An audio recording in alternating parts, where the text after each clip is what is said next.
Bienvenida al economista Alberto Acosta, quien fue ministro de Energía en el régimen de Rafael Correa, expresidente de la Asamblea Nacional Constituyente, ex candidato a la presidencia de Ecuador. Economista Acosta, muy buenos días. Entre tantos temas que nos abruman están también los anuncios del propio presidente de la República señalando que uno de los pilares que se intenta fortalecer en Ecuador para mejorar su economía es el de la minería. Sí, lo dijo con el estribillo de que se lo hará en situaciones en las que no afecten las fuentes de agua. Pero hay alertas nacionales e internacionales de lo que está sucediendo con la minería, directamente esta de Canadá, a la cual acabamos de hacer relación, en la que señala que aprovechándose de la emergencia nacional, en nuestro caso, y de la emergencia a nivel global por la pandemia de la COVID-19, gobiernos en general están impulsando la minería y aprovechándose de la situación para doblegar la resistencia que existe en varios lugares del mundo sobre este tema.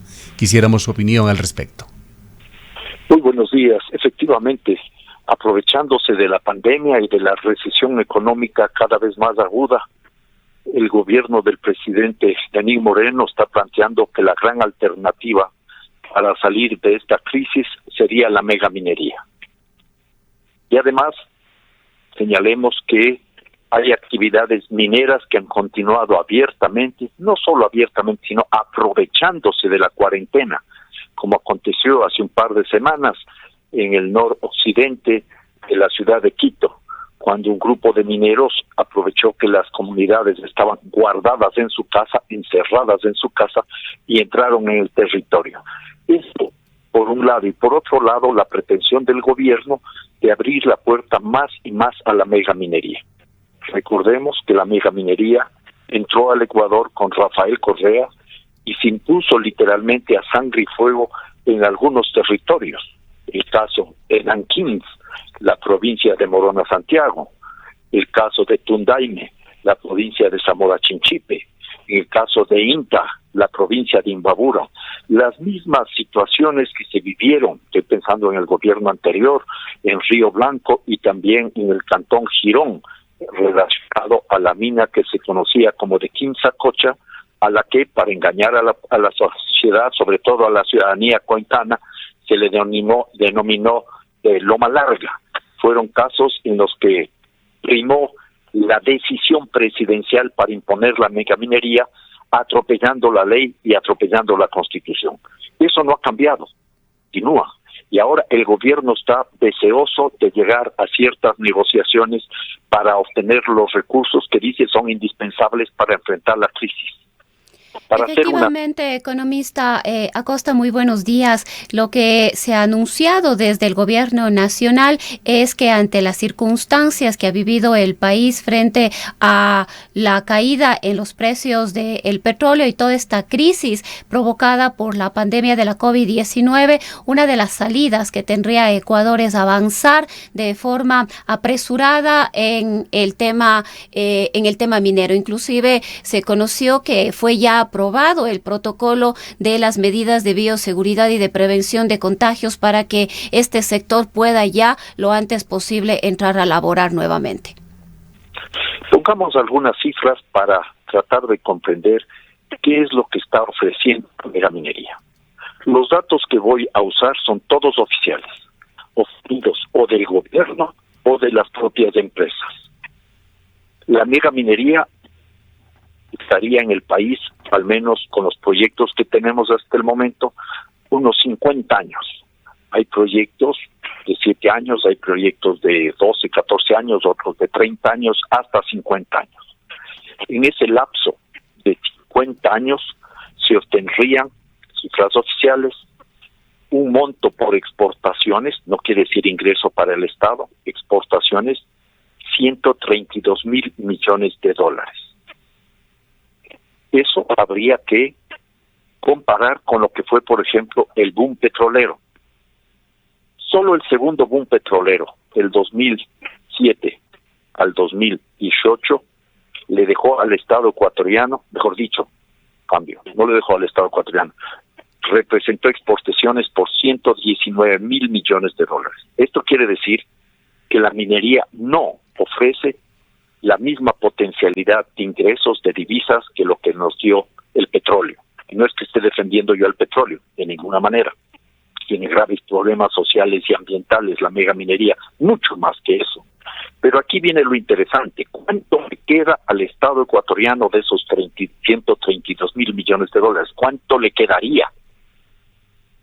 27 mil millones de dólares, un 20%. ¿Cuánto recibe el Estado ecuatoriano de las exportaciones petroleras? O recibió cerca del 80%. Entonces ya tenemos una segunda gran diferencia. Y una tercera puntualización que me parece fundamental. Al Estado ecuatoriano le quedarían al año 876 millones de dólares en promedio de todas las de todos los ingresos mineros, le quedan al año 876 millones de dólares. Yo creo que eso debemos tomarlo con mucha seriedad y responsabilidad. Esa es una cifra inferior a lo que destinó el gobierno nacional como pago a la burocracia en un mes en el año 2018. Es menos de lo que se pagó a la burocracia en un solo mes en el año 2018. En ese escenario, entonces, nosotros tenemos que hacernos algunos planteamientos y algunas reflexiones.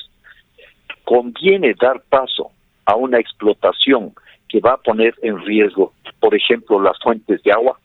Las fuentes de agua son los páramos. Y yo no me olvido que el gobierno del presidente Correa atropelló el mandato constituyente del 18 de abril del año 2008, en donde se prohíbe todo tipo de minería en fuentes de agua, páramos, humedales, lagunas, ríos, manglares, etcétera. Ese es un tema que no ha sido suficientemente discutido y que lamentablemente no ha dado paso a un reclamo de inconstitucionalidad que se formuló oportunamente. Recuerdo, por ejemplo, un escrito del doctor Julio César Trujillo que reclamaba el no cumplimiento de dicho mandato minero que representa una suerte de ley, una ley no es ordinaria, sino una ley general, siempre me olvido este nombre, que no puede ser cambiada por una simple ley ordinaria como hizo el gobierno y la Asamblea Nacional en enero del año 2009. Estos son temas que tienen que quedar absolutamente claros. ¿En qué ha quedado, economista Costa, ese precepto incluido en la Constitución de la consulta previa del derecho de los pueblos a decidir? Exactamente, ese es el otro tema que tenemos nosotros que tener en consideración. Hay 3 tipos de consultas que están establecidas en nuestra Constitución. Una es la consulta prelegislativa, artículo 57, numeral 17, que no fue respetado por la Asamblea Nacional cuando se aprobó la ley de minería. Tan es así que la Corte Constitucional de Transición reconoció que no se había dado paso a esa norma constitucional y que tomarían en cuenta en las próximas leyes una clara violación constitucional. Luego hay 2 consultas más que tenemos nosotros, los pueblos indígenas directamente, el artículo 57, numeral 7, y la consulta ambiental para toda la ciudadanía, para todo el pueblo ecuatoriano, el artículo 398.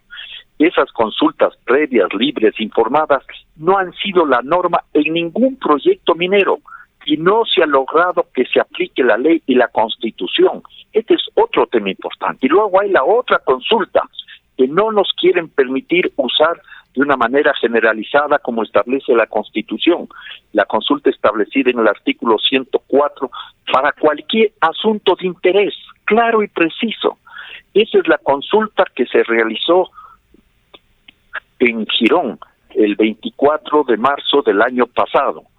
Y esa es la consulta que ahora no quieren permitir se realice para la provincia de La Suay y para otras regiones del país.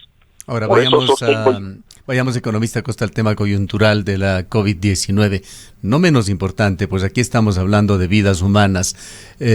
Según el reporte que habíamos dado a conocer, más de 3,000 mineros en 18 países han resultado contagiados por el coronavirus al no haber parado la actividad minera que ha sido declarada como esencial por varios gobiernos. Aquí en Ecuador hay alarmas. Hemos dado a conocer también una carta dirigida al presidente de la República de la comunidad Shuar Arutam en la Amazonía, que denuncia que una empresa canadiense llevó a 7 personas integrantes de esta comunidad a Toronto, a Canadá.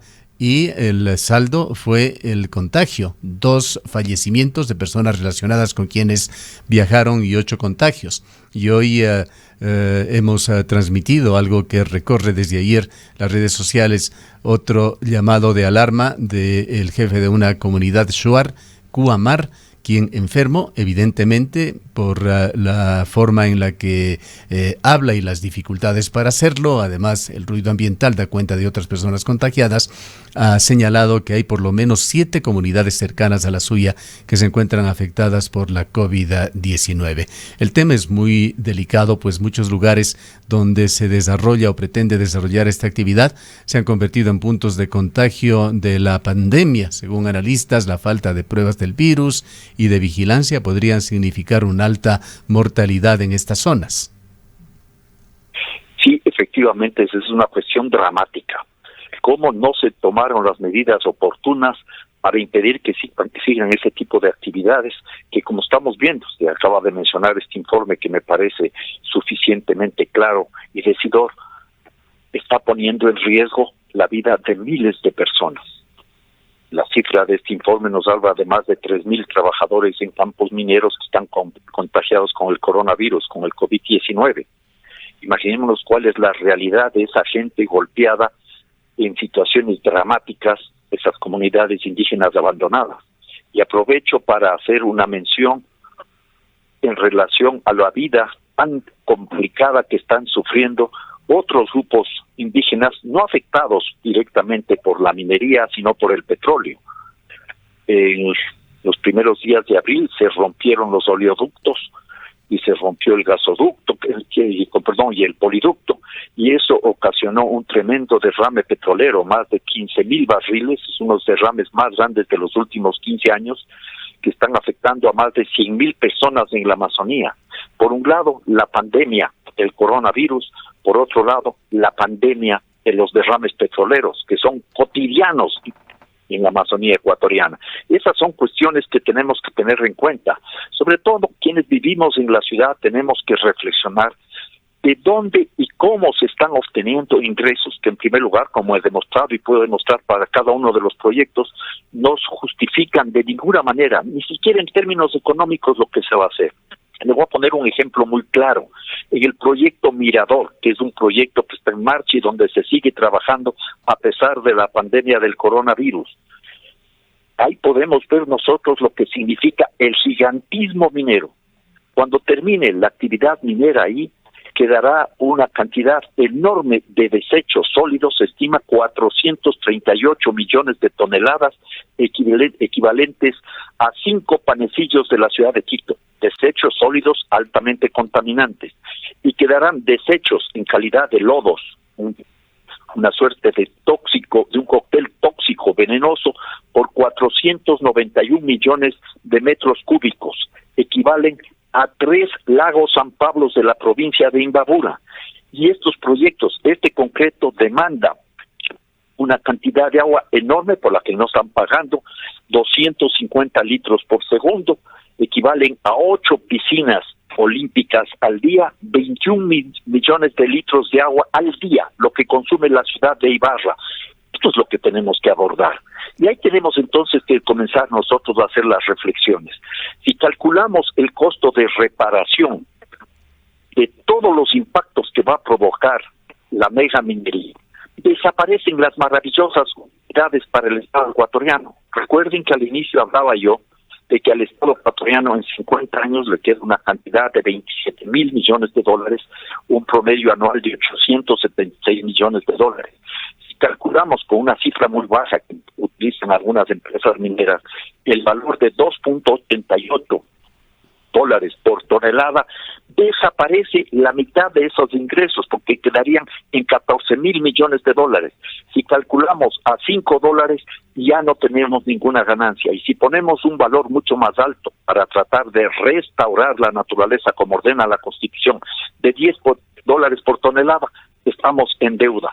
¿Quién va a asumir esos costos, esos gastos, esos impactos ambientales y los tremendos impactos sociales que esto provoca. Y justamente, economista Costa, estos recursos que ingresan a través de estas prácticas extractivistas tampoco se redistribuyen o se invierten en las zonas que son principalmente afectadas por la actividad, ya sea petrolera o minera. Si pensamos en esta situación que nos deja la pandemia de la COVID-19 en lo que tiene que ver a las comunidades indígenas de la Amazonía ecuatoriana, quizás las más pobres del país, donde los problemas de salud son múltiples, la desnutrición, son las comunidades donde los índices de desnutrición infantil son mucho más altos, son los más altos de todo el país, no tienen acceso a servicios de salud o tienen una gran cantidad de dificultades para acceder a los servicios de salud, ya sea por las distancias que deben recorrer, en muchos casos de 24 horas, de 1 o de 2 días, y en otros lugares simplemente no existen servicios de salud. Es decir, que además de la afectación ambiental y social que hay, tampoco se reinvierten estos recursos que han provocado además esta devastación. Podemos llegar a una conclusión. Los territorios que están destinados a la extracción de este tipo de recursos naturales, petróleo o minerales, son territorios destinados al sacrificio. Nosotros estamos extrayendo petróleo de la Amazonía ecuatoriana, exportándolo desde agosto del año 1972, ya casi 50 años. Y las provincias petroleras son las provincias más impactadas en términos ambientales de todo el país. Tremenda destrucción de los bosques, contaminación del suelo, del agua, del aire. Tenemos enfermedades catastróficas en niveles increíbles. El promedio del cáncer en las provincias petroleras es del 31%, cuando el promedio nacional es de un 11-12%. Y lo que es más grave y preocupante son las provincias más pobres del Ecuador. Economista Costa, más allá de todos estos razonamientos que no son ajenos al gobierno, que el gobierno los conoce, y de la resistencia que existe en Ecuador a estos proyectos mineros, con mayor énfasis en algunos que directamente afectan a fuentes de agua, en medio de la falta de liquidez apremiante para el gobierno ecuatoriano, se va sustentando como política pública la minería. Ecuador cree firmemente, lo ha dicho el propio presidente de la República, que la minería es un salvavidas para inyectar dinero rápido. Lo señala insistentemente el ministro de Energía y Recursos Naturales No Renovables, René Ortiz, que ve a este sector como un sector a ser explotado por el país como nueva fuente de divisas ante la caída de los precios del petróleo. ¿Qué hacer con respecto a esto? Bueno, primero desmontar tanta falacia. Yo sostengo que la minería no solo es un problema social y ambiental, es una estafa económica. Puede que en un primer momento consigan algunos ingresos que puedan dar cierta ilusión a unos cuantos despistados y boquiabiertos. Y por supuesto, engrosar las chequeras de quienes son intermediarios de estos proyectos mineros. Eso no me cabe la menor duda. Pero no nos olvidemos que luego hay que asumir todo el resto de costos que va a dejar la minería. Además, acabo de demostrar con cifras que está muy lejos de lo que significaron los ingresos petroleros.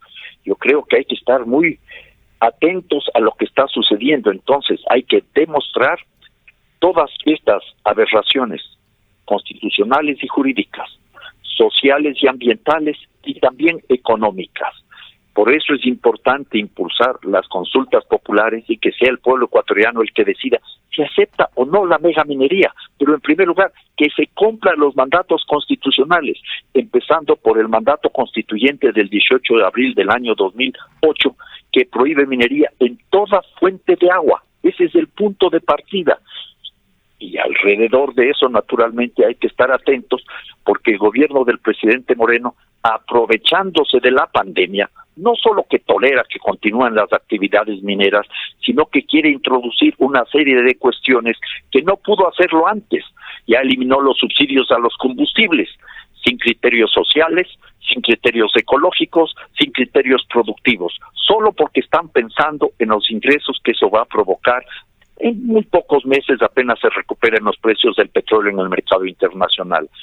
Y está introduciendo todo lo que es la flexibilización laboral, algo que vienen pidiendo las cámaras de la producción y sus representantes desde hace mucho tiempo atrás.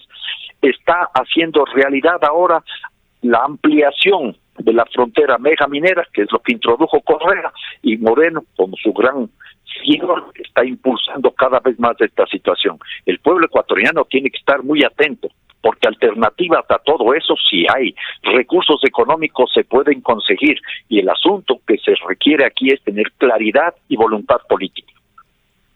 Y queremos agradecerle al expresidente de la Asamblea Nacional Constituyente y también ex ministro de Energía, Alberto Acosta, por este contacto que nos ha permitido en esta mañana.